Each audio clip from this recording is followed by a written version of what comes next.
Hi అండి, welcome to Vanajakshi kitchen. మీరు బాగుండండి, మీరు బాగుంటే మేము బాగున్నట్టుగా. ఈరోజు మళ్ళీ ఇంకొక రెసిపీతో వచ్చేసినామండి. బఠానీ గుమ్మడికాయ కూర చేసాం కదండి. ఇప్పుడు గుమ్మడికాయ దప్పనం అంటారు కదా, అది చేస్తున్నాను. గుమ్మడికాయ దప్పనం కొంచెం ఆయిల్ వేసుకున్నానండి. దానికి కావాల్సిన పదార్థాలు: గుమ్మడికాయ ముక్కలు ఉడకబెట్టుకున్నానండి నేను. ఉల్లిపాయలు మీడియం సైజు, అది పచ్చిమిరపకాయలు, ఎండుమిరపకాయలు, కరివేపాకు, కొత్తిమీర, బెల్లం అండి. దీనికి మెయిన్ బెల్లం. అది బియ్యం పిండి అండి, తెలిసిందే కదా. బియ్యం పిండి చేసుకున్నాను నేను. ఆ బియ్యం పిండి అండి. చింతపండు అంతేనండి. గుమ్మడికాయ దప్పడానికి ఇంతేనండి ఐటమ్స్. కావాల్సిన ఉప్పు, కారం, పసుపు అది కావాలి, అది వేసుకుంటామండి. అంతేనండి. అనురాధ గారు, అజిత గారు, ఇది ఒకటండి గుమ్మడికాయ దప్పనం. ఇది ఒక రెసిపీ అండి. ఇది ఒక వీడియో పెడుతున్నాను, మీరు నేర్చుకొని తయారు చేసుకోండి. సరేనా? ఆవాలు, జీలకర్ర,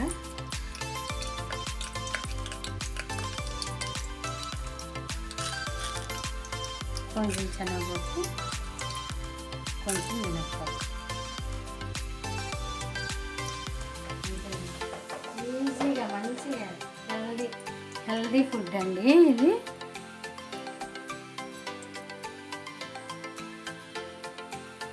ఉల్లిపాయలు వేసుకుందామండి. ఆవాలు చెట్టులాగా ఉల్లిపాయ వేసుకుందాము. పచ్చిమిరపకాయలు, ఎండుమిరపకాయలు వేసుకున్నాము. కరివేపాకు.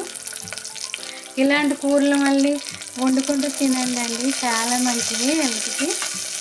మన పాత వంటకాలన్నీ గుర్తు చేసుకున్నట్టుగా ఈ గుమ్మడికాయలు మార్కెట్లో మళ్ళీ దొరుకుతాయండి. అందరికీ ఇంటి దగ్గర అవ్వవు అనుకోండి, మార్కెట్లో దొరుకుతాయి. గుమ్మడికాయలు అమ్ముతూ ఉంటారు. అజిత ఇచ్చిందని చెప్పాను కదండి, నాకు అనురాధ గారు అజిత గుమ్మడికాయ ఇచ్చారని చెప్పారు కదా. దాంతో 2 రెసిపీలు చేశానండి నేను. గుమ్మడికాయ ముక్కలు ఉడకబెట్టుకున్నాం కదండి, కొంచెం సేపే ఆ ముక్కలు వడగట్టుకుంటూ వేసుకొని కలుపుకున్నామండి.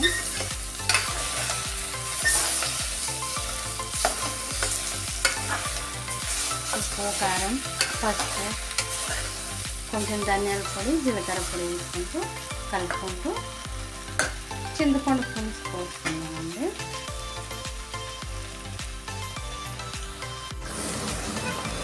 ఉప్పు, కారం, పసుపు వేసుకున్నాం కదండి. ఇలా కలుపుకున్నాక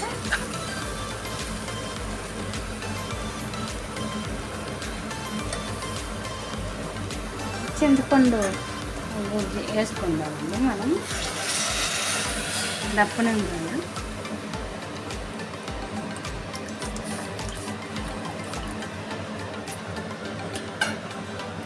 వేసుకున్నాక కలుపుకుందామండి.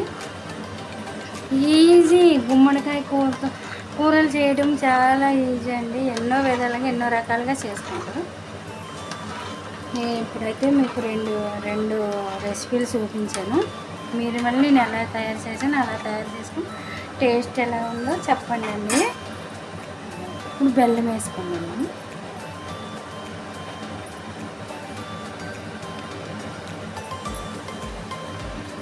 కొంచెం కొత్తిమీర వేసుకుందాం. ఇప్పుడు కొంచెం అంతేనండి. కొంచెం సేపు మూత పెట్టేసి ఉడికాక బియ్యం పిండి వేసి కొంచెం సేపు అయ్యాక స్టవ్ బంద్ చేసేటండి. అయిపోయింది, గుమ్మడికాయ దప్పనం అయిపోతుంది.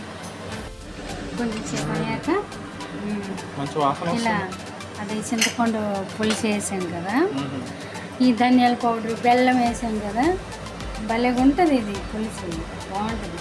ఇప్పుడు అదే గుమ్మడికాయ పులుసు అనుకుంటారు, కొంతమంది దప్పనం అనుకుంటారు కదా. అప్పట్లోనే ఫంక్షన్లోనే ఇలాంటి పులుసులు చేసి వేసేవాళ్ళు. ఇలా బియ్యం పిండి చేసుకున్నాను కదా, నేను బియ్యం పిండి వేసుకుంటున్నాను.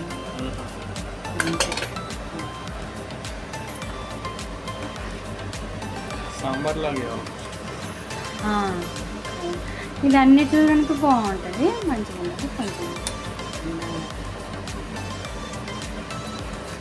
కొంచెం బియ్యం పిండి వేస్తాం కదా, ఇలాగ అయిపోతుంది. ఏం కాదు, ఇలాగ అనిస్తే అదే కరిగిపోతుంది. ఇలా అనుకుంటే అయిపోతుంది.